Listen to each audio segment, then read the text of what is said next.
Meus irmãos, mais uma vez, a paz do Senhor. Quero acusar a presença de dois companheiros de jornada. Estão iniciando comigo essa jornada que estou há mais de 40 anos, agora que eles começaram, né? Queria ver começar comigo quando eu andava a pé. Atravessava rio a nado, amarrado em corda. Agora é fácil. Te vem de Toyota, volta. Fácil, né? Trata-se do pastor Antônio Lira, pastor André Lira, são dois Liras. Imagine, senhor, lidar com um já é difícil, lidar com dois. São pastores de nossa igreja e companheiros também de trabalho, estão sempre comigo. Os irmãos querem recebê-lo bem-vindo? Podem dizer amém? Ok.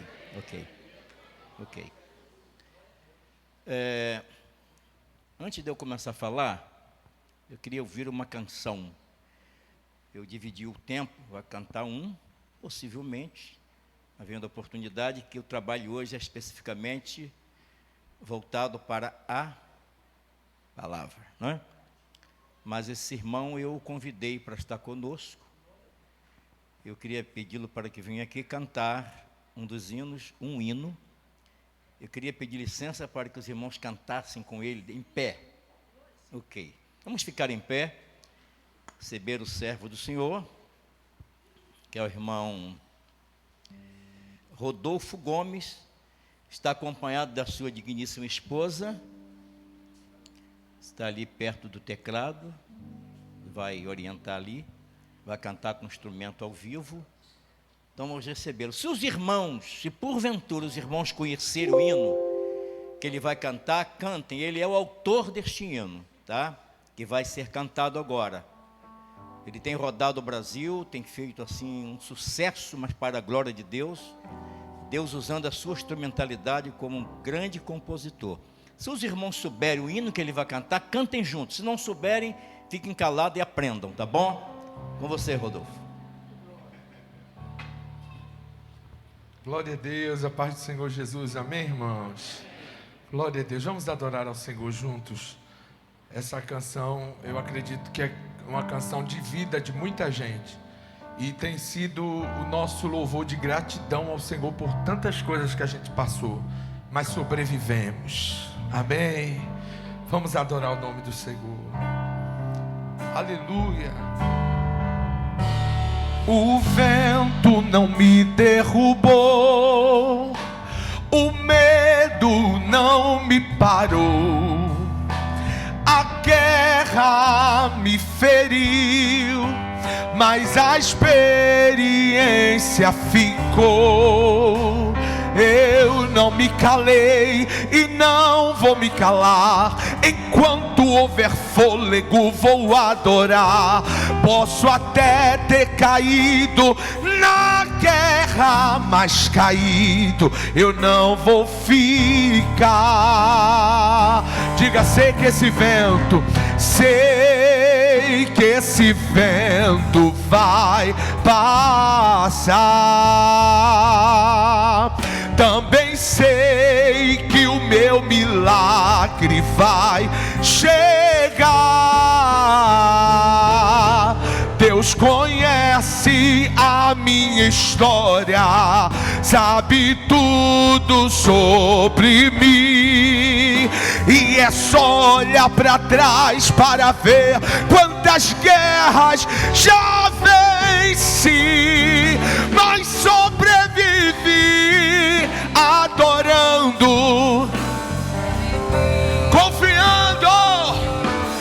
Eu sobrevivi, não desisti, Deus cuida de mim. Levante as suas mãos e diga isso: sobrevivi adorando, eu sobrevivi,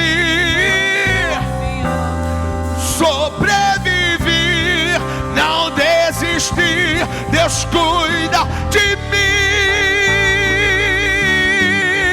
Ele cuida da tua casa, cuida da família, cuida do trabalho, Ele cuida da tua vida, cuida do ministério, cuida da saúde, Ele cuida dessa igreja, Ele cuida de ti. Adore que Ele cuida, exalte que Ele cuida, glorifique que Ele cuida, louve a Ele que Ele cuida. Receba força, receba alegria, receba equilíbrio, ousadia.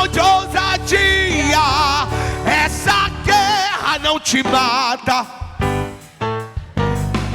Nesse deserto que Deus vai prover, te prepare, tem novidade chegando. Deus dá força, Ele levanta, Ele exalta, Ele cuida. Enquanto você adora Ele aqui, Ele cuida.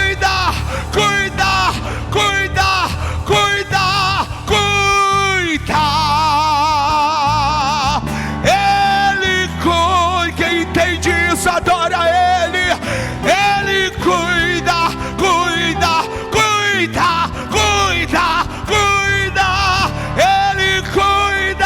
Ele cuida. Oh, Ele cuida. Ele cuida. Oh, essa guerra não te mata, vai te fortalecer. É nesse deserto, se prepare, tem novidade chegando pra você.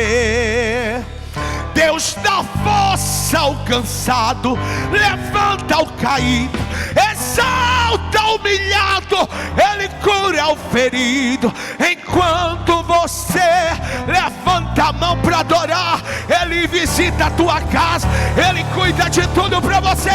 Então adore que Ele cuida, exalte que Ele cuida, glorifique que Ele cuida, louve a Ele. E se alguém perguntar como você sobreviveu, você vai dizer assim: sobrevivi. Confiando, eu sobrevivi, não desisti. Deus cuida de mim. Sobrevivi.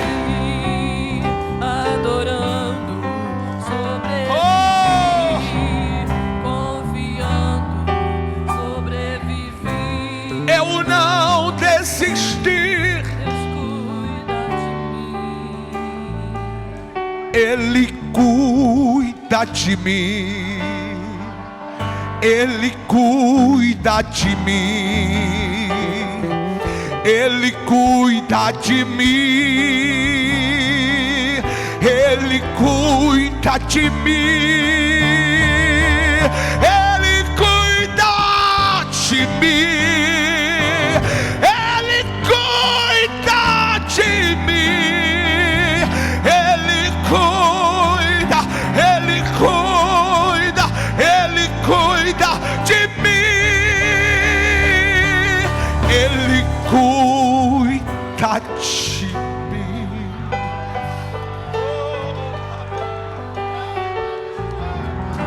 Amém, glória a Deus.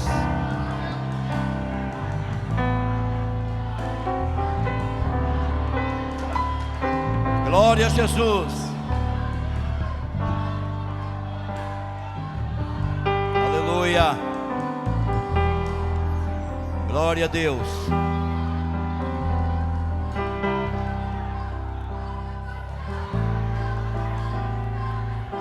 Amém, glória a Deus. Amém. E bom, essa canção foi feita num momento muito difícil. Muito difícil. Está espalhada pelo Brasil e Deus tem abençoado muito com esta mensagem o povo que canta, que glorifica a Deus. Obrigado, Rodolfo. Deus te abençoe. Abra sua Bíblia comigo, por favor. Nós vamos dar continuidade ao assunto que começamos na terça-feira passada. Vamos fazer o encerramento hoje. Certamente nós vamos ter um final com grandes resultados, quando nós, a partir de terça-feira, começamos a absorver o que ouvimos e pela fé aplicar nos nossos corações. Nós estamos falando, embasados no primeiro livro de João, primeira epístola, capítulo de número 2, e no versículo de número 1. Certamente alguns versículos seguirão, porém, é o versículo, é o texto, é a chamada, ou chamamento do escritor a respeito do assunto a ser abordado nesta noite, concluindo o que começamos na terça passada.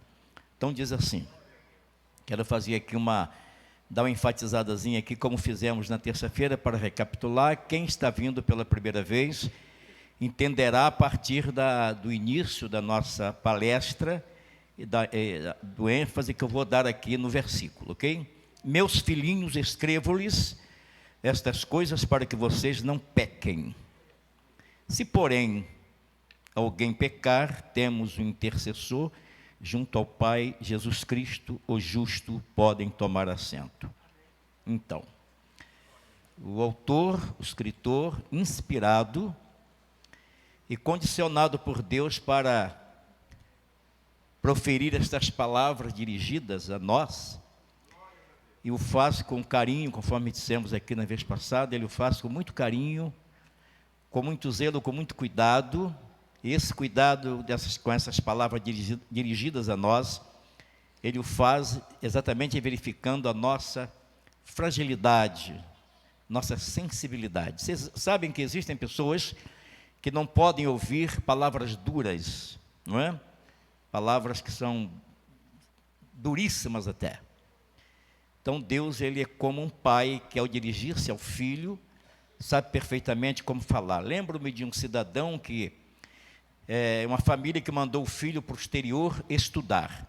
E o menino era bancado pelo pai, o menino recebia uma mesada mensalmente, mas as coisas aumentaram, mudaram, né? Questão de despesa no exterior, como estudante, e ele manda uma carta para o pai, dizendo: pai, tudo aqui aumentou e eu preciso de mais dinheiro. E falou assim, meio aborrecido, né? Irado, chamou a esposa e disse: olha só, o teu filho é um abusado. Olha como ele escreveu: pai, estou precisando de dinheiro, tudo aqui aumentou. Aí a mãe disse: você não está sabendo ler a carta. Como não sei ler? Leia aí. E a mãe disse: pai, estou precisando de dinheiro, tudo aqui aumentou. Aí ele: tá, manda para ele. A maneira de falar, a maneira de comunicar é muito importante. Nós falamos aqui na vez passada sobre algumas pessoas que eu tenho realmente como profetas. São canais de Deus, mas precisam se corrigir em relação a dirigir-se aos seus interlocutores, a quem está à sua disposição para ouvir a mensagem, ouvir a profecia. Que é um papel nosso, não é um papel de Deus. Deus dá-nos a mensagem é cultural, ela vem aqui, ó, e a gente tem que aprender como compartilhar essa palavra. Então nós podemos ser muito educados, um tanto quanto, de repente, como Deus não, mas pelo menos nos aproximarmos da sua maneira de falar, não é? Então precisamos nos dirigir assim como Deus se dirige a nós. Em muitos textos bíblicos, nós vamos encontrar Deus se dirigindo a gente de uma forma muito saudável. Podemos estar estressados, meio irados, mas quando Deus fala, a sua palavra nos acalma, né? Nós relaxamos. Me lembro que quando estava Elias na caverna, vê um furacão, ele, não era Deus, um vento forte, não era. Então, Elias percebe, também conhece a postura de Deus quando fala conosco. Precisamos entender a postura de Deus quando fala. Primeiro, quando Deus fala conosco, ele fala numa linguagem oriunda de alguém que nos conhece, não é? Fala numa linguagem de um altruísta. Deus é um grande altruísta, fortíssimo. É uma referência de altruísmo sem igual, não é? Por que assim, pastor? Porque quando Deus fala comigo, Ele se coloca no meu lugar. Meu lugar. E Deus, para falar com a humanidade, Jesus desceu, veio ser como nós. Para dirigir-se a nós, veio como nós. E nós conhecemos e entendemos a sua linguagem saudável, sua linguagem muito educada, não é? Uma linguagem que convence. Eu me lembro que uma vez meu filho fez uma arte, Juliano, mais velho, ele estava mais ou menos uns 50 metros de onde eu estava. Ele fez uma arte, me comunicaram, e eu o chamei para que ele viesse tomar uma chineladazinha. Ele merecia uma chinelada. Eu peguei o chinelo, vem cá, ele veio. Mas ele veio assim com passos lentos, como quem estivesse dizendo assim, vou dar tempo ao tempo para que meu pai se arrependa. Na verdade, poderia não ter sido isto, mas eu interpretei, né? Dá tempo que daqui para lá o meu pai pode se arrepender, ficar, né?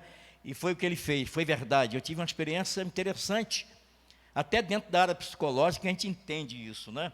O espaço que você tem para que o punidor se convencer, não é isso? Então, quando ele veio andando muito lento, foi anda rápido, ele diminuiu o passo e veio. Quando chegou no meio do caminho, eu notei que não só os passos não acelerados, mas também o que me chamou muita atenção foi que enquanto ele andava, havia algumas lágrimas rolando no rosto.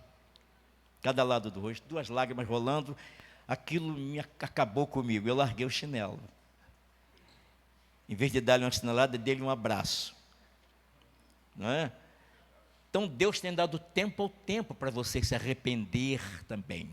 Aí eu vou inverter o papel. Deus dirigindo a você, de repente, aceleradamente, né? E este espaço acelerado, ele está condicionado, representando a sua misericórdia, né? Esta misericórdia vem em forma de uma correção dolorosa. Mas quando Deus vê você se aproximando dele, não é? E ele percebe que tuas reações representam o teu arrependimento, ele pode até tomar outra medida. Tá? Deus muda? Muda. Deus muda. Deus não muda? Muda. Muda. Você pode mudar Deus com a sua atitude, com a sua postura, com o teu arrependimento, com a tua submissão. Você pode reverter o papel. Então aqui o escritor está dizendo assim, filhinhos, eu poderia até não atentar muito para ele, como você poderia não atentar para o que estou dizendo aqui. Eu falei aqui no primeiro dia que o assunto abordado não é um assunto impactante, atrativo, né?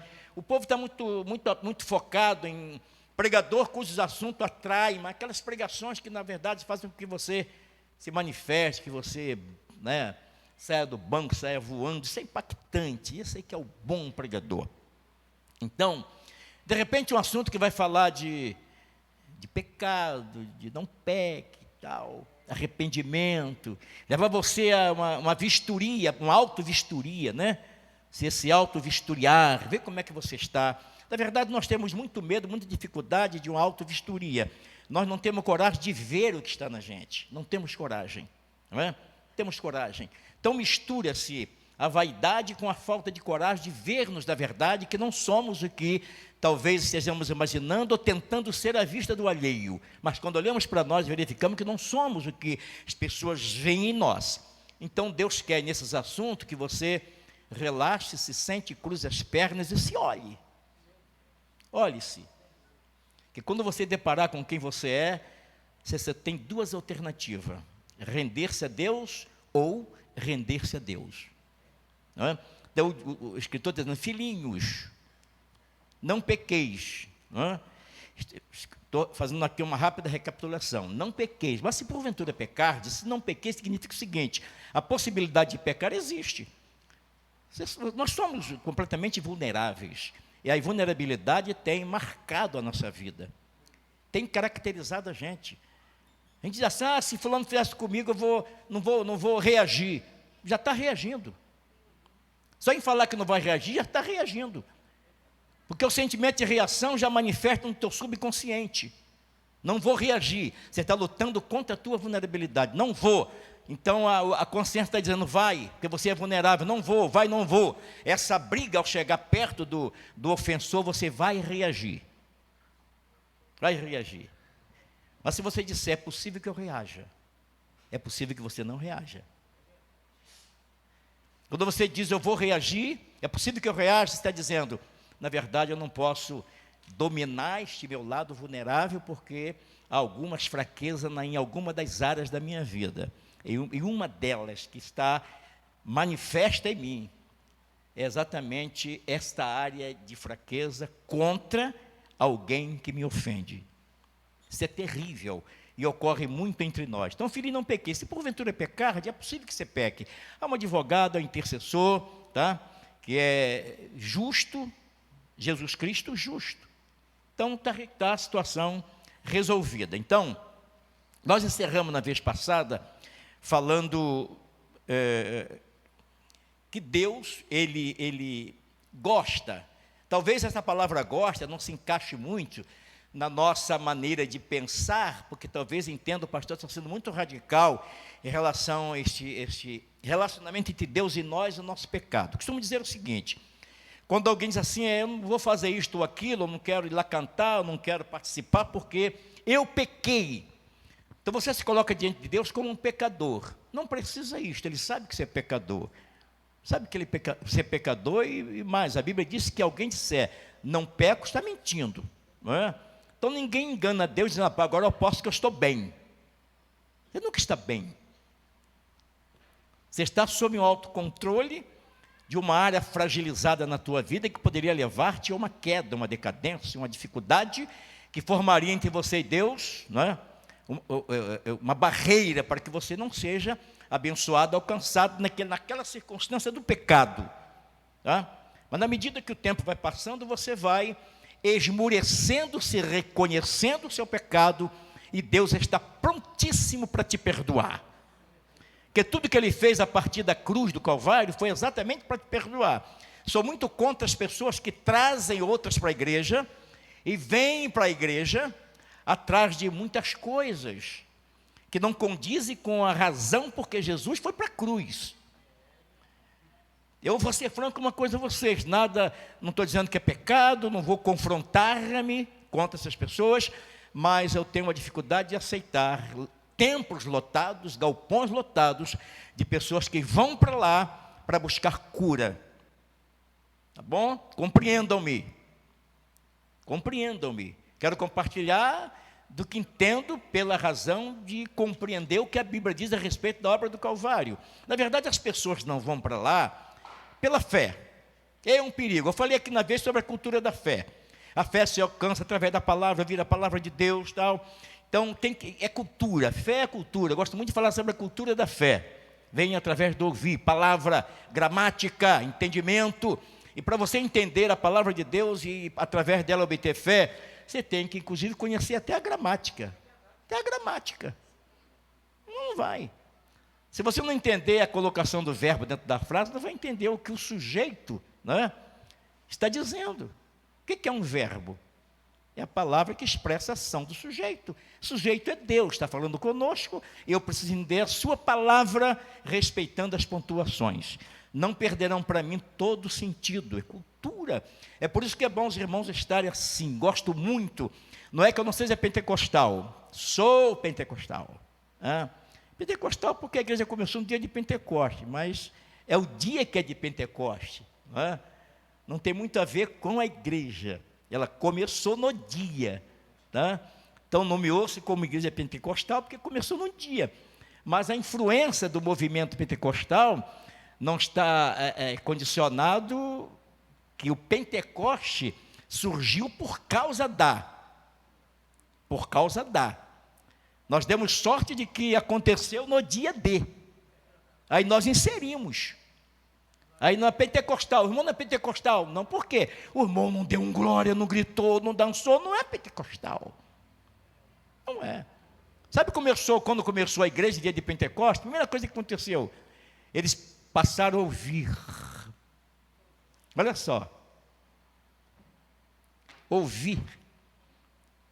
Significa dizer que nós precisamos nos colocar dentro dos templos e termos o cuidado de ouvirmos. Eles ouviram um som como de um vento veemente. Ouviram. A prioridade da igreja é ouvir. Seu começo foi com audição. Parem, ouçam. E depois começaram a ver.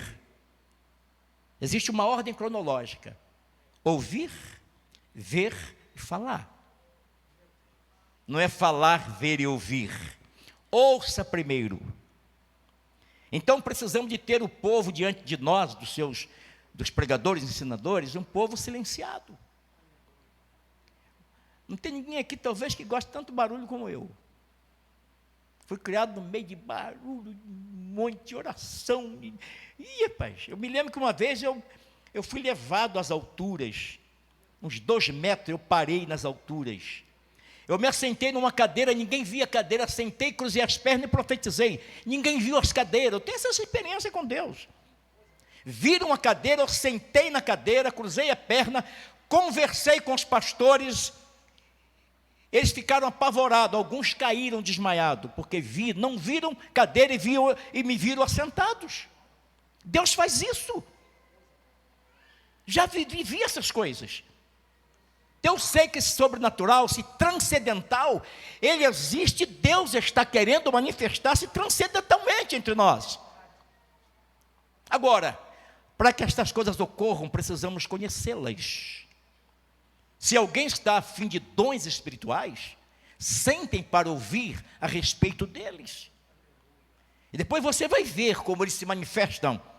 Um mesmo acontecimento, porque após você ter ouvido, você vai encher-se de fé, pela razão de ter ouvido, depois você vai ver. Olha o que Deus faz através da fé oriunda da palavra que você ouviu. Isso é muito interessante. Ordem cronológica. Ordem cronológica. Precisamos de alguém que diz, pastor, nós precisamos de uma eu não usou o termo renovação, não é avivamento que fez Lutero. Precisamos de uma reforma.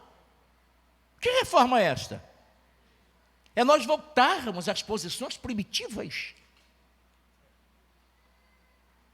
Sentarmos para ouvir e vermos as coisas acontecendo.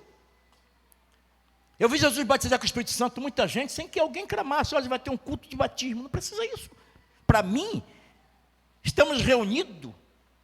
A responsabilidade de Deus que Ele assumiu é manifestar. Se não há manifestação de Deus, existem coisas extraordinárias, não é? Então precisamos de fé. E nós encerramos dizendo que o conceito que nós estabelecemos a respeito da nossa condição, que reconhecemos nossa fraqueza, nosso estado de debilidade espiritual, debilidade moral. Eu comecei um pontinho, recordei, quero compartilhar. Algumas pessoas que dizem, mas eu pequei, eu não estou bem, eu errei, eu falhei. Você falhou porque você é falho. Pastor, o que eu faço? Estou em pecado. Escuta só, nós temos um processo disciplinador, né? É corressivo. O pastor não pune ninguém é levado à secretaria da igreja para ser punido, tá? Eu vejo que a punição referida, elas estão condicionadas às consequências dos nossos erros. Está punido, não é? Os pecados praticados redundam-se numa punição automática. E Deus perdoa? Não. Ih, pastor, agora acho que eu compliquei para o senhor, agora tem que explicar isso depois. Deus perdoa pecado? Não. Desculpa os católicos romanos aqui, quem perdoa pecado é padre. Sabe por quê? O pecado já foi condenado. Deus não tem nada a ver mais com o pecado. Foi condenado na cruz. Está condenado. Deus já tratou dele na cruz. Ele agora vem fazendo manutenção na vida dos pecadores. Não perdoando o pecado, já foi condenado. E agora ele perdoa você. Por isso nós cantamos, eu venho como estou, eu venho como estou, porque Jesus por mim morreu, eu venho como estou. Vem, se você tiver. Importante para Deus é você, não o que você fez. Você fez e foi resolvido na cruz. E há muita gente aí vivendo uma vida miserável de culpa. De culpa. Não se perdoa, também não aceita o perdão de Deus. Então, É o conceito que estabelecemos, de que Deus se utilizará só, unicamente, de nossas admiráveis virtudes. Eu estou lidando aqui hoje com um montão de gente fracas. Que você não seja um total... Na verdade, você é um fraco. Mas eu quero lhe informar com muito ênfase, com muita alegria, que você pode ser fraco. Sabe por que você está aqui com toda a sua fraqueza? Porque você não é um fracassado, você é um fraco, diferente. É igual elemento que é cheio de problema, mas não é um problemático.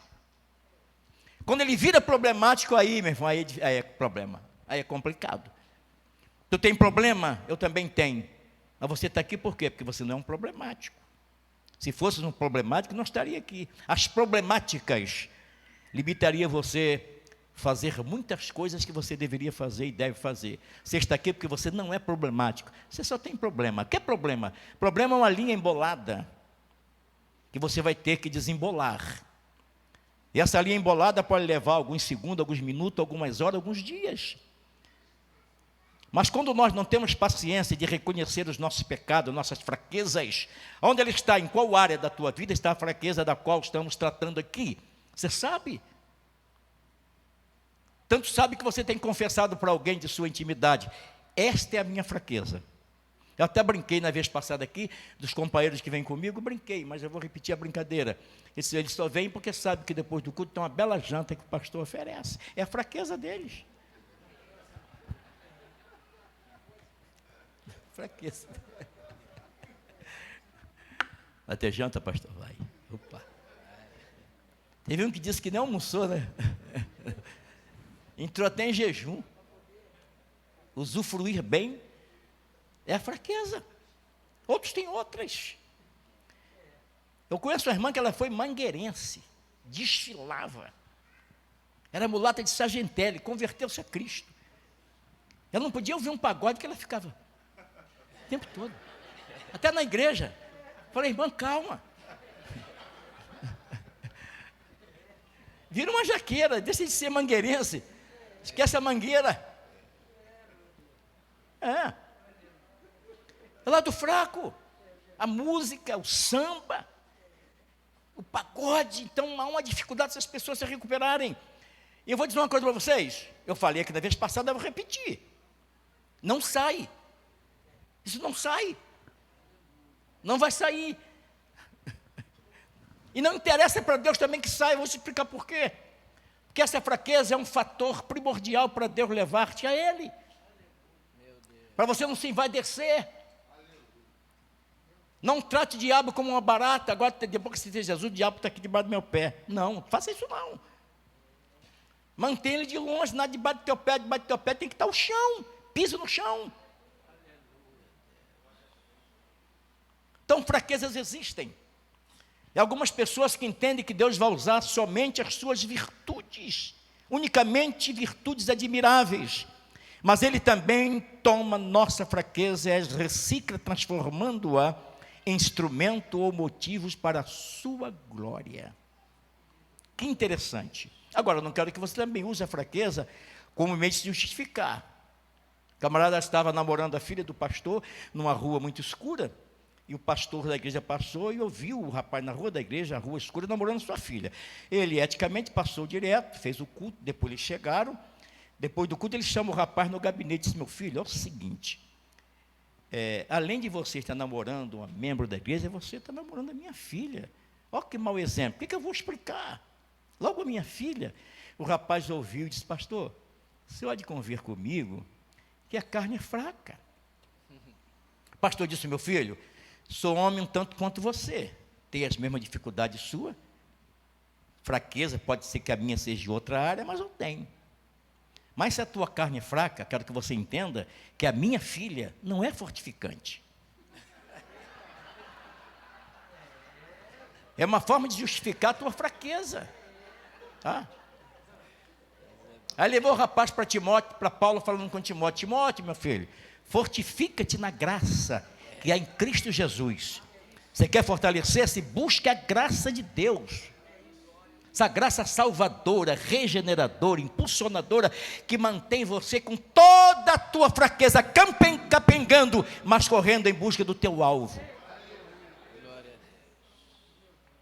Então Deus não vai usar as tuas admiráveis virtudes, mas vai usar a tua fraqueza para manter você perto dele e provar para você que a fortaleza tua é Cristo. E se você diz não poder alguma coisa por causa de sua fraqueza, o que a Bíblia diz a respeito disso? O que a Bíblia diz? Tudo em quem? Naquele que me fortalece. Não é no pastor, não? Procurar o pastor, vai ver se o pastor me ajuda. Pastor, estou numa fraqueza, pastor. Pastor, eu estou até tentando, mas eu não consigo. Você lembra ano passado que eu pedi perdão porque enchi a cara de vinho no Natal? Lembro. Pô, pastor, esse ano de novo, o senhor me perdoa? O pastor até perdoa. Perdoa. Só que você precisa manter esta área fragilizada sob teu controle. Eu vou dar um exemplo aqui interessante. Acho que falei na vez passada. Você sabe que esse tipo de assunto, eles são muito palpitantes. A gente nem quase termina, porque há detalhes que é preciso falar sobre essas matérias, para a gente compreender bem. Então, Deus deu para você um poder, deu para nós, que talvez a gente não tenhamos ainda percebido esse poder enorme que nós temos, enorme. Eu disse na vez passada aqui sobre o boi. Se o homem descobrisse se o boi descobrisse a força que tem, não o mataria tão fácil. Uma vez eu fui, quando eu morava no interior, dirigi uma igrejinha lá no meio da roça, casa de estuque, eu morava perto de um matadouro de porcos. Era uma cidade que cria porcos e mandava para a cidade grande. E tinha um irmão lá na igreja que era um matador de porco, era um profissional. Eu disse, irmão, engraçado, não estou ouvindo barulho desse matador de porco aí. Cada barrão dessa altura. Porco parecia um boi. E se amanhã, segunda-feira, vai lá que o senhor vai ver como é que faz para matar porco. Eu fui lá. Né? Tive que ter coragem para ver matar o bichinho. Quando eu entro lá, aquele montão de porco, passava um por um, vinha um barrão, um porcão. Aí o irmão estava com um pedacinho de madeira, com uma agulhazinha na ponta. Um ferrinho bem fininho. Quando o porco chegou perto dele, ele pôs a mão assim nas costas do porco, começou a passar aquela peça pontiaguda na barriga do porco. Aí o porco foi deitando e ele passando ali. Aí o outro veio no coração, deu a faca e matou.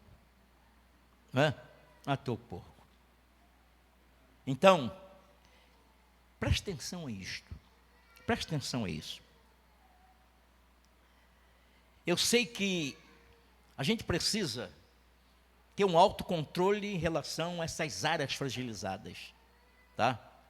Porque o diabo é o seguinte, ele vem, ele conhece essa área fragilizada tua, ele sabe. Talvez você tenha alguma que você mesmo nem conheça. Vai depender de uma circunstância vivida, ou alguma coisa vista para se manifestar que você não conhecia, não sabia ter. Não sabia ter. Como alguém que é assaltado, dizer que se eu for assaltado não vou reagir. Primeiro assalto ele reage, aí está uma confusão, pode até morrer. Né? Então você não pode garantir, não desafie as coisas. Eu sou crente há 30 anos, e tempo de crente não dá direito a isto. Não dá direito a você abusar. Ou usar isso aí como um pretexto, o tempo como pretexto, ou a tua vida reconhecida por você, cheia do Espírito Santo, ser batizado do Espírito Santo, falar a língua, e outras atividades dentro do reino, você acha que por causa disso você está plenamente preparado para passar por quaisquer das circunstâncias manifestas, se tornará um vencedor. Não é assim.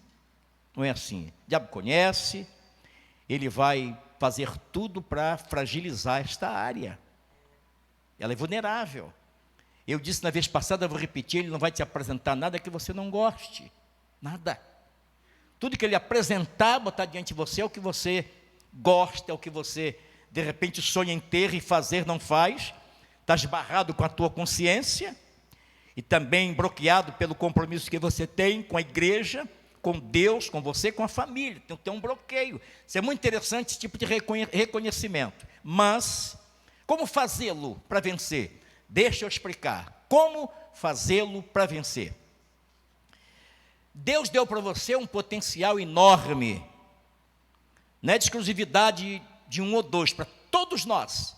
A partir da idade da razão, você passa a ter esta capacidade, este potencial, este instrumento, este mecanismo de defesa. O que é, pastor? Há muita gente, quando tem uma situação assim de pecado, né, de pretensão, talvez pretende errar, ou de tentação, quase cedendo, ele usa um instrumento chamado sangue de Jesus tem poder. É isso? Isso perdurou por muito tempo, isso vem ocorrendo na vida de muita gente. É a sua ferramenta, seu instrumento de defesa. Eu diria que não é isso. Não é. O sangue de Jesus tem poder para perdoar, né, para redimir. Quanto você sustentar-se na direção em que você está, em busca do teu alvo, fazer manutenção desta tua estabilidade de vida cristã que está ocorrendo a partir da tua decisão, e no decorrer dos dias, as suas vindas ao templo, suas orações, seus cânticos, né? As suas emoções também, não aliada, não nivelada com a razão que deve estar acima, né? Nunca viva de emoção, porque as emoções elas podem te levar a tomar atitudes emocionais também, e os resultados de atitudes emocionais não são bons, né? Não são bons. Então, Deus te capacitou como? Pastor, como vencer esta área fraca da minha vida? Aqui está, de repente, assim, o ponto culminante desta nossa palestra, que perdurar por mais alguns minutos, mas onde está o ponto culminante da minha vitória em relação a essas áreas fracas? Onde está? Está aqui. Na mente. Você tem um potencial. Já imaginou o potencial que você tem? Eu me lembro quando eu casei, foi uma coisa muito interessante, tá? Normalmente o homem ele se encanta muito pelos caracteres externos de uma mulher, uma moça jovem. Olhou, pô, bonitinha, nariz afiladinho, tão ajeitada, não é? Olha assim, tal, gostei. Tá? Hoje tem essa bobagem, negócio quando olha, o cara olha para uma mulher, ou a mulher olha para um homem, química. Isso aí não funciona. Química. Não é? É química, chamam de química. Aí vão relacionar e fundamentado na química. Só que a química mal usada, ela destrói. Uma química mal utilizada, ela pode trazer terrores, problemas. Como que você escolheria uma jovem, uma dama, um cavalheiro, meninas e meninos, viúvas, viúvos, sozinhos, sozinhas? Como seria? Como seria? Claro que você tem que ter o cuidado de ter Deus inserido nesta tua escolha. Você não pode mandar que ninguém escolha para você, como também você não pode correr atrás de alguém que profetize para tal acontecimento. Você pode ser surpreendido com uma profecia, respaldando a tua intenção por alguém, né? Mas Deus já te capacitou para isto. Poder psíquico intelectivo. O que é isso, pastor? É o poder da intelecção. Se você entrar numa loja e comprar tudo que o vendedor quer te vender, você sai dali manipulado pelo vendedor. Eu nem gosto que o vendedor fique atrás de mim, me deixa escolher, eu sei o que eu quero. Eu conheço o meu gosto, conheço a minha preferência, eu bato o olho aquele ali, vou lá e compro. Eu bato o olho, é aquilo ali. Não adianta me oferecer. A minha igreja, meu aniversário, me dava um montão de roupa. Falei, irmãos, eu estou aqui já há um tempo. Vocês estão me dando, preste atenção à minha roupa, preste atenção, minhas camisas, preste atenção. Aí olharam, pastor, agora já entendi. Aí me dando negócio de perfume, um montão de perfume. Vocês nunca sentiram o meu cheiro?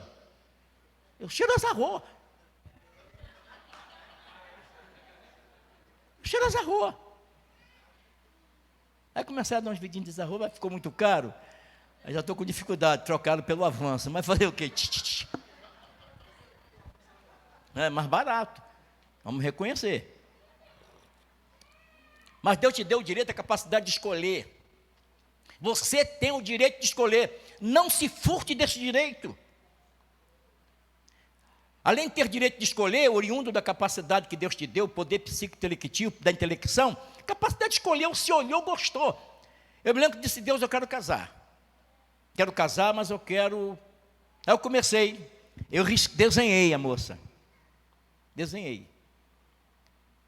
Aí eu comecei a andar, muita vigília, igreja. Quando eu era jovem, eu andava em vigília. Eu ia à vigília 3 vezes por semana. Jovem assim, né? Sexta para sábado, sábado para domingo, às vezes tinha de domingo para segunda, toma lá. Mas quando eu tomei uma certa idade, eu entendi, agora eu preciso conhecer uma moça, quero casar. E não saí atrás de ninguém para profetizar, não. Eu comecei a olhar. Comecei a entender aquela passagem bíblica, levantar os vossos olhos e ver de que a seara está branca para a ceifa. Eu tomei para mim também, eu levantava os olhos e olhava. Né? E um dia cheguei numa vigília, salãozinho lotado, e eu olhei assim, cheio de moças na vigília, tudo moças crentes, né? Falando língua, aquela coisa. Eu não posso também, né, fazer intervenção aqui, atrapalhar a espiritualidade dessas moças. Mas eu fiquei olhando, assim, olhando. Glória a Deus, falava a língua, abria os olhos, olhava, que eu estava querendo casar. No finalzinho, lá no cantinho, tinha uma moça, magrinha, cabelos compridos, uma blusa. Lembra da blusa Bailon? Quem lembra da Bailon? Os irmãos mais antigos lembram da Bailon? Era uma marca de blusa muito moda na época da década de 70, Bailon. Ela estava com uma Bailon verde, uma comprida aqui no pescoço, colarinho alto no pescoço, sabe? Gola alta. Aí eu olhei assim, aquela mocinha no cantinho, blusa verde, bonitinha, irmão, que coisinha, meu Deus do céu. Eu esqueci até a vigília. Esqueci. Parece que o Espírito Santo saiu voando, me deixou sozinho. Aí eu comecei a olhar para ela, dava um glória e olhava. Lá no cantinho. Falava uma língua e olhava. Estou falando de poder psicointelectivo, poder da intelecção que capacita você olhar, escolher, verificar, julgar, dizer não, dizer sim. Então você tem capacidade de administrar esta tua fraqueza, teu lado fraco, que pode estar te levando a um rumo moral desastroso. Muita gente vivendo uma vida arrasada espiritualmente, que ofende família, ofende quem está à sua volta, ofende amigos, porque está deixando que esta área fraca da sua vida tenha liberdade. Tira a liberdade desta área fraca, mantenha debaixo do teu domínio. Como assim? Usa esse poder que Deus te deu. Eu bati o olho, ela está me olhando. Quando ela percebeu que eu olhava muito, ela coçou a testa, fez assim, ó. Puxou a manga da blusa, fez assim, ó. Tinha uma aliança no dedo. Meu mundo se desmoronou ali. Perdi a graça. Os dons se foram. Eu gostei muito dela, eu achava que era ela. Não vou contar a história aqui não, que é muito longa, dá um livro, né? Dá um livro. Mas, falei, meu Deus, fiquei muito triste que a Boa Vigília foi embora. Passados uns 3 meses, fui convidado a pregar, já pregava desde solteiro, num culto de mocidade. Então, antigamente, as igrejas visitavam as outras. Estou lá no púlpito sentado, era o pregador da noite, quando de repente chegou um grupo de meninas, de jovens, que vieram visitar a nossa igreja. Quem estava no grupo? Ela. Irmão, eu perdi o rumo da mensagem. O Espírito Santo voou de novo, foi embora. Falei, o que eu faço? Comecei a ficar nervoso. Preguei e acabei, quando terminou a pregação, eu corri para o portão da igreja, fiquei lá. Fiquei passando, o pessoal, apertar a mão do pregador, chegou a vez dela. Primeira coisa que eu fiz, segurei a mão dela, olhei para a mão, não tinha mais aliança. Dê glória a Deus, irmãos. Não tinha mais aliança. Eu sei que passou o tempo, 45 anos de casado, a partir daquela vigília, da minha visão, da minha percepção, do meu gosto, da minha preferência. Você precisa ter preferências. Não viva sem preferências. Não fique abraçando tudo que joga em cima de você. Não fique atrás de uma profecia, aquela, estou sentindo que é aquela, tem que sentir você. O poder psicointelectivo está com você. Teu poder de olhar, gostar, entendeu? Aceitar as características, entender que não vai ser do jeito que você gostaria que fosse, mas que você pode melhorar mais tarde. Porque o sucesso de uma relação, de um casamento, são as diferenças, vencer as diferenças. Eu estou vencendo diferença há 45 anos, ainda tem coisa para vencer. Minha mulher leva no meu quarto todo dia meu café. Põe na minha escrivania. Leite, mingau, pão, não sei o quê, aquela coisa de diabético, não pode comer, mas ela bota lá e come. Teve um dia desses que ela não levou. Eu passei a conhecer uma coisa que eu não conhecia. Ela é braba. Disse, Leandro, por que você não trouxe meu café? Não sou tua empregada. Fiquei chateado. Mas ela tinha que me dar uma lição. Eu não tinha que me acomodar. Era o dia que ela não podia fazer, eu tinha que ir lá fazer. Eu conheci. Então você vai conhecendo as pessoas, independente do tempo, as coisas serem reveladas. Então te prepare para as surpresas. Não é o tempo que vai garantir a tua estabilidade conjugal, não é o tempo. São as tuas compreensões, absorções dos comportamentos que se manifestam no decorrer dos anos. Isso é interessante. 45 anos de casado, não conheci minha mulher inteiramente ainda. Não conheci, tem coisa para conhecer. Jesus vai voltar, eu não vou conhecer tudo. É verdade, não é? Então assim, poder psico-intelectivo, intelecção. Como controlar minhas emoções, controlar minhas fraquezas. Eu sei aonde está ela. Então estou vendo que as circunstâncias, as pessoas, as coisas que se manifestam diante dos meus olhos, estou mexendo com essa área fragilizada. Aí eu vou usar o poder psíquico volutivo. O que é isto? É o volúvel. Vou partir para ele. Vou controlar a minha vontade.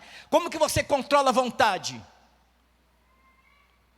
Essa área fraca, de vontade exacerbada de fazer o que os princípios divinos e bíblicos e morais não me permitem, mas eu vou fazer.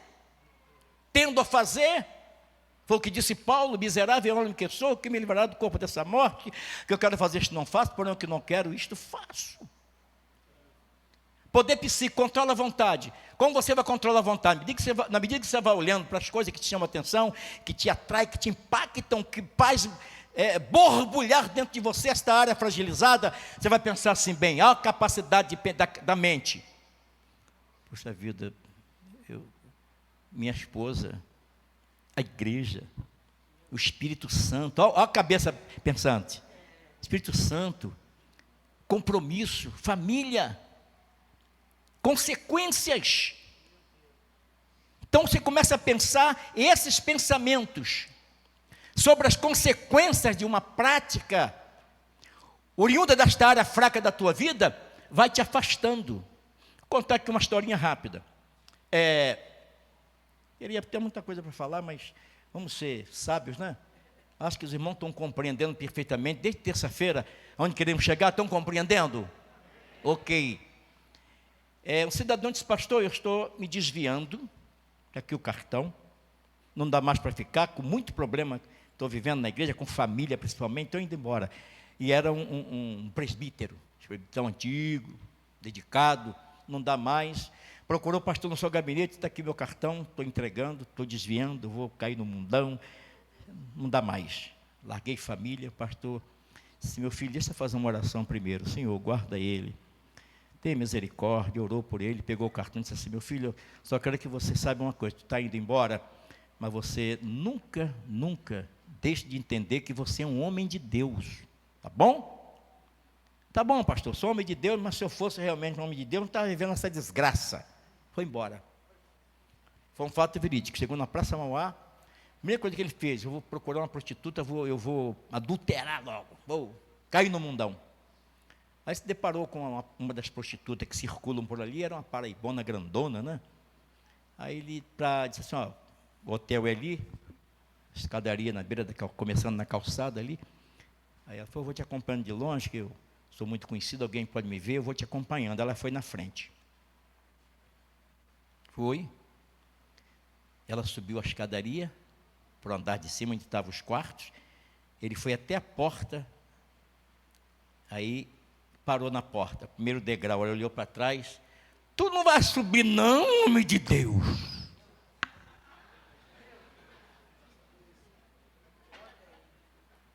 Ele disse, ué, até o diabo sabe. Voltou, correu, procurou, pastor, me dá meu cartão, que o diabo sabe que eu sou homem de Deus. Entendeu? Então Deus protege a gente. Ele facilita-nos ao arrependimento, Ele cria circunstância para que entendamos, façamos uma recapitulação de quem somos. E do que podemos ser a partir dali, caso demos liberdade à nossa área fraca. Aí você vence, nesse poder, controle da vontade, controle a tua vontade, raciocine, pense e repense sobre essa atitude que você está tendo, justificando a tua área fraca, carne fraca, justificando. Deus está compreendendo e vendo toda a tua fragilidade, toda a tua fraqueza. Deus está monitorando até a circunstância que pode te levar à queda. Deus monitora tudo. Deus é expert em administrar problemas. É ou não é? Nós somos problemas. E Deus administra a gente com muito carinho, com muito zelo e com muita misericórdia. Ok? A Bíblia é repleta de extraordinários exemplos que revelam o Senhor usando pessoas comuns e imperfeitas. Deus, quando quer fazer alguma coisa perfeita, que Ele faz coisas perfeitas, Ele não usa o perfeito, Ele usa o imperfeito. Usa o imperfeito. Por que usa o imperfeito? Para que quando for realizado os grandes eventos criados por Deus, feitos por Deus, que você não venha se envaidecer. Olha o que eu fiz. Lembra do rei que foi comer grama 7 anos? Deus o transformou num animal, comedor de grama. E este período de animalesco, estava lá o cidadão no campo, mas ele reconheceu. E reconheceu, Deus trouxe de volta. Tá? Então Deus não abandona ninguém pela razão de ter falhado. Porque as falhas, as práticas que não se coadunam com os princípios de Deus, pode não ter saído da tua plena consciência de fazer, mas elas se manifestam exatamente pela razão de tua natureza ser pecaminosa. A natureza é pecaminosa. Paulo diz isso. Então a Bíblia está repleta de extraordinários exemplos que revelam ser usando pessoas comuns e perfeitas, tornando-as instrumento de grande revolução para a mudança de nações, reino, pessoas, a despeito das suas fraquezas. A recomendação que nós queremos fazer aqui, já partindo para uma conclusão, é que Deus está lhe dizendo que a sua história não termina aqui. Eu agora estou focando exatamente, possivelmente, o estado que alguém possa estar aqui, entendendo, se autodeterminando uma vida de fatalidade, pelo conjunto de práticas que você percebe, estou concedido, que são práticas pecaminosas. E você sempre justifica para quem quer que seja pessoas do teu relacionamento, talvez para o pastor, quando chamado para uma confissão, abrir o coração, todos vão justificar que as suas falhas, seus pecados, suas práticas abomináveis, elas têm fundamento nesta tua fraqueza. A justificativa é, pastor, tenho lutado para vencer essa situação, não tenho conseguido. Tenho lutado e não tenho conseguido. E alguns pedem até para que o pastor ore para alguém, sua confiança ore para que essa situação, esta área seja completamente isolada, seja cancelada esta fraqueza. Tá? Mas aí nós estamos com algumas intenções que não condiz muito com a intenção de Deus. Teus caminhos não são os de Deus.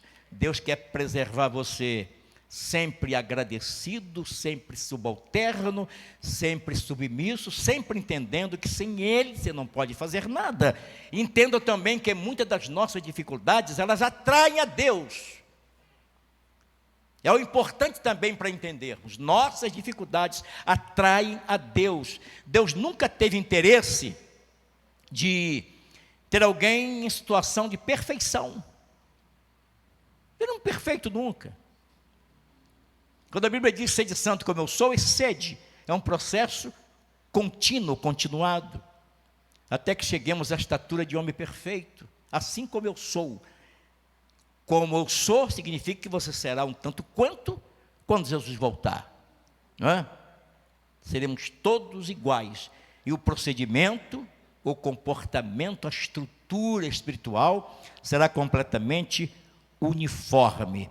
Deus nunca perde a esperança nas pessoas, tá bom? Nunca perde. Deixa eu dar um recado aqui, mais direto. Se porventura tem alguém aqui que um dia teve de Deus uma promessa, que sentiu também no coração a manifestação de uma chamada interessante em relação ao serviço do reino. Isso é muito interessante. Mas eu percebo também que algumas pessoas na adolescência, na juventude, nessas vidas manifestaram-se algum sentimento interessante a respeito da obra de Deus. Obra missionária, né?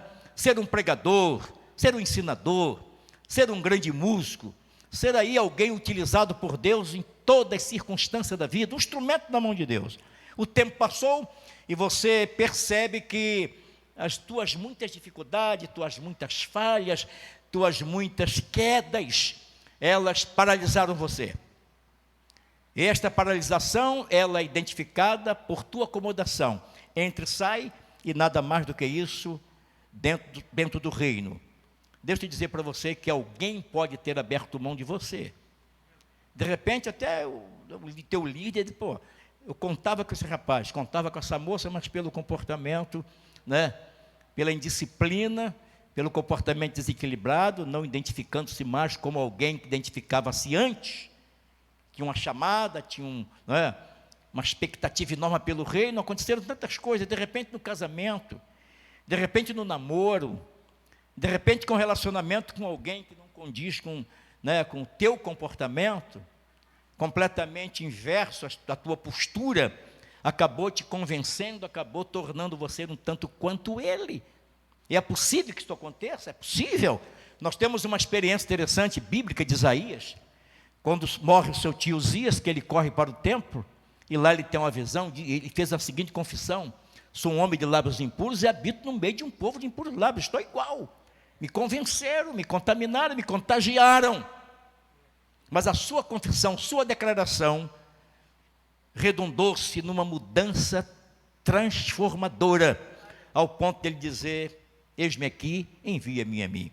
Então Deus não abriu mão de você, independente da tua fragilidade, tua fraqueza, Deus não abriu mão, Ele continua contando com você, por mais que alguém tenha desanimado a teu respeito, não conta mais com você, porque o amontoado de indisciplina fez com que essas pessoas não acreditassem mais, não imaginassem mais você num púlpito, envolvido numa obra do reino. Mas Deus não está olhando como os outros te olham. Deus continua focando você, e você não pode se deixar ser algemado por essa dificuldade. Não entregue os teus punhos às algemas do desânimo, não, deixa-se livre, arrependa-se, reconheça, e Deus vai resgatar você desse emaranhado de dificuldade que você se deixou envolver, e você se tornará um homem, uma mulher de Deus. Em outra ocasião afirmou Deus que deveríamos perdoar 70 vezes quem nos ofendesse, não é? Então, uma questão de você liberar perdão significa também um sintoma manifesto em você de que as coisas começaram a tomar o seu rumo que antes havera começado. Jesus está sabia que seus discípulos o amavam, queriam segui-lo, assim como nós, mas não tinham estrutura suficiente para vencer suas fraquezas, suas imperfeições. Eis aí o problema que dificultam a estrutura que talvez você não tenha. Agora, como você vai obter estrutura, condições de vencer as suas dificuldades? Como fazê-lo? Eu falei aqui no começo, até entendo que nem todas as pessoas compreendem essa colocação. De repente, alguns ficaram até meio cabreiros, né? Com essa colocação, não entenderam, procuraram visitar aí as literaturas, a Bíblia, para entender que na verdade tem fundamento. Mas eu diria que tem. Deus não está aqui interessado em tirar de você esta área fraca, cancelar essa ferida nessa área. Não. O interesse de Deus é mantê-la, como disse de princípio. É isso que está trazendo você a uma posição de subalterno, dependente. É igual alguém que vem para a igreja, mesmo que ele venha interessado só na cura, mas que venha. Que a sua vinda ao templo não está fundamentado na fé, mas no medo de morrer. Medo de morrer. No impacto, no susto do que o médico passou para ele. Então ele vem. Pela fé ele viria em quaisquer das situações. Não temos que vir para cá só voltado para o que Jesus pode fazer. A gente vem voltado para o que Ele é. Não para o que Ele tem, não para o que Ele pode, mas para o que Ele é. Ele é suficiente para manter-nos em pé, continuando nossa jornada, nossa caminhada, mesmo com a dificuldade que temos em alguma das áreas. Mesmo assim, estamos aqui. Se nós abríssemos aqui uma oportunidade, o pastor permitisse que um gabinete fosse aqui aberto, para que todos contassem as suas desditas, suas dificuldades, nós passaríamos aqui dias, horas. O pastor teria que ter muita condição psicológica para ouvir tudo que teria que ser ouvido por cada um de nós. Cada um tem um problema, uma dificuldade, tem uma história. E alguns são comportamentos manifestos, que talvez a gente lute para que esse comportamento mude. Talvez não mude, porque há um fundamento nisto, há uma causa que gerou esse comportamento desequilibrado, e nós teremos que manter esta pessoa entre nós e aprendermos a lidar com elas, assim como aprendemos a lidar com as nossas fraquezas. Nossa fraqueza é como alguém com quem temos que conviver o tempo todo e que o comportamento nunca nos agrada, mas temos que nos manter junto. Costumo dizer que às vezes na igreja, pastor, nós temos pessoas tão boas, no sentido de comportamento, de estrutura, né? Que essas pessoas elas saem da igreja. De repente tem que sair porque mudaram de bairro, vão para longe, mudam de igreja. E temos também entre essas alguém que só traz problema, só vive em atrito. A gente se aborrece com elas, mas temos que mantê-la, aprender a nos manter com elas.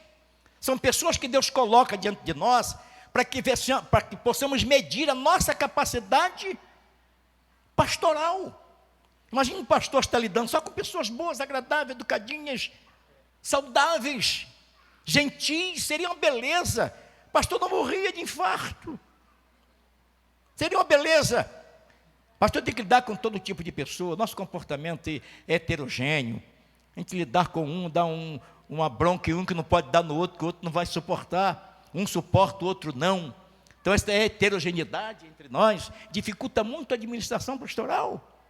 Mas nós podemos lidar com elas. É como lidar com a fraqueza. Fraqueza é má, ela tende a nos levar para cá, ela tende a nos levar a sair do caminho, a desobedecer princípio, dar vazão à fraqueza, pode destruir a família, destruir o relacionamento, romper nossa comunhão com o Espírito Santo. Pode acontecer tudo isso, mas nós temos que aprender a lidar com elas. E às vezes sorrir para alguém que a gente de longe, que deveria estar chorando diante dela, a gente tem que sorrir. Tem que sorrir. Teve uma irmã que disse: pastor, sabe que eu não vou com sua cara? Falou comigo. Você tem uma cara de maracujá de gaveta, parece delegado. Eu falei: irmã, aprenda a lidar comigo. Porque imagine eu estar lidando com a senhora falando isso para mim. Ela: então tá, pastor, é isso mesmo, né? Tem que aprender a amar uns aos outros. Então, é assim, é difícil. Eu sei que a tua fraqueza não é fácil. Estou encerrando aqui, fazendo a conclusão. Falei no começo, eu vou repetir aqui na introdução da terça-feira passada. Você tem agora o direito, depois de ouvir esse nosso bate-papo, o direito que você tem, a oportunidade que você está tendo, de verificar a tua área fraca, no que você tem percebido fraqueza. Você tem cedido até então. E por ter cedido esta fraqueza, você tem percebido também consequências que são desastrosas. Elas estão limitando a tua comunhão com Deus.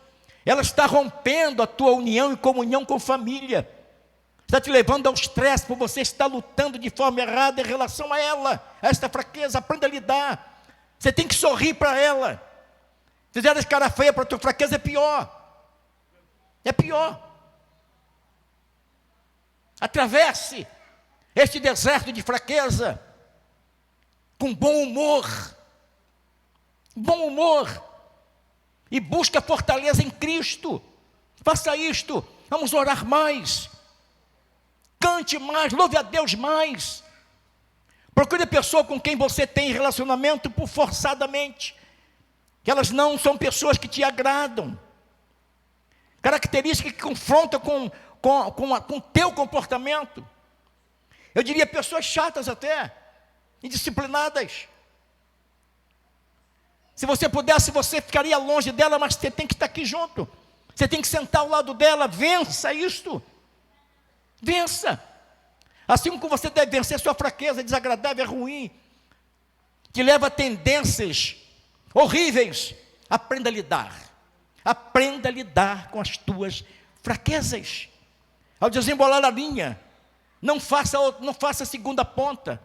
Gaste tempo, mas encontre a ponta da linha até desembolar. Não faça a outra ponta, você vai arrebentar a linha toda. Vá com paciência, com gentileza, com generosidade, com misericórdia. Você vai resolvendo os teus problemas pessoais, como ajuda outras pessoas também a resolver os seus problemas. Deus te abençoe. Me deram até 9h10, 9h15. Eu quero 5 minutos, você em pé comigo. Fique em pé. Eu já quero de antemão agradecer por vossa atenção. Agradecer ao pastor pela liberdade que me dá, estar na tribuna falando. E agradecer a Deus pelos resultados que ocorrem na nossa vida, por ter parado para pensar sobre este assunto. Não apresentamos aqui nada sofisticado, nada que vocês não sabem.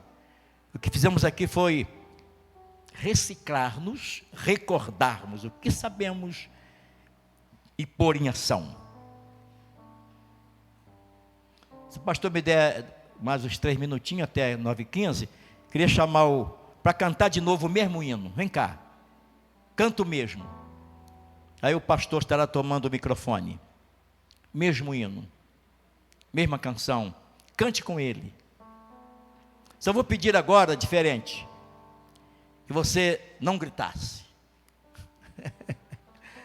É difícil, né? Canta baixinho com o povo. Sobrevivi cantando. Vai. Aí depois o pastor tem o microfone. Glória a Deus. O vento não me derrubou, o medo não me parou, a guerra me feriu, mas a experiência ficou. Eu não me calei e não vou me calar. Enquanto houver fôlego, vou adorar.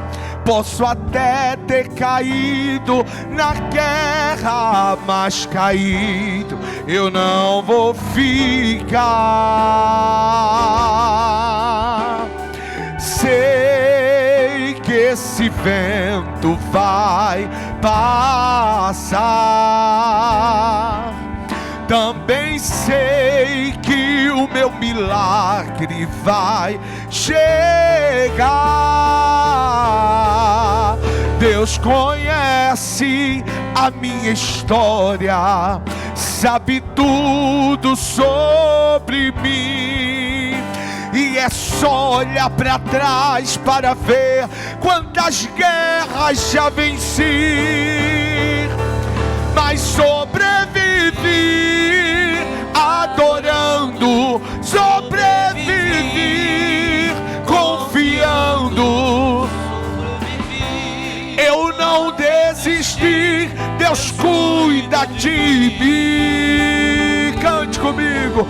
Sobrevivi adorando, sobrevivi confiando. Sobrevivi, não desisti, Deus cuida de mim. cuida da tua casa, cuida da família, cuida do trabalho, Ele cuida da tua vida, cuida do ministério, cuida da saúde, Ele cuida dessa igreja, Ele cuida de ti. Adore que Ele cuida, exalte que Ele cuida, glorifique que Ele cuida, louve a Ele que Ele cuida. Receba força, receba alegria, receba equilíbrio, unção de ousadia. Essa guerra não te mata, vai te fortalecer. É nesse deserto que Deus vai prover. Te prepare, tem novidade chegando pra você. Deus dá força ao cansado, levanta o caído, Ele exalta o humilhado, Ele cura o ferido. Enquanto você adora Ele aqui, Ele cuida de tudo pra você. Então adore que Ele cuida, exalte que Ele cuida, glorifique que Ele cuida, louve a Ele que Ele cuida. Se alguém perguntar como você venceu, você levante a mão bem bonito comigo. Sobrevivi, adorando, sobrevivi, confiando, sobrevivi, não desisti, Deus cuida de mim. Sobrevivi, adorando, sobrevivi, confiando, sobrevivi, não desisti, Deus cuida de mim, Ele cuida de mim. Aleluia, aleluia, glória a Deus, adore ao Senhor, glória a Jesus.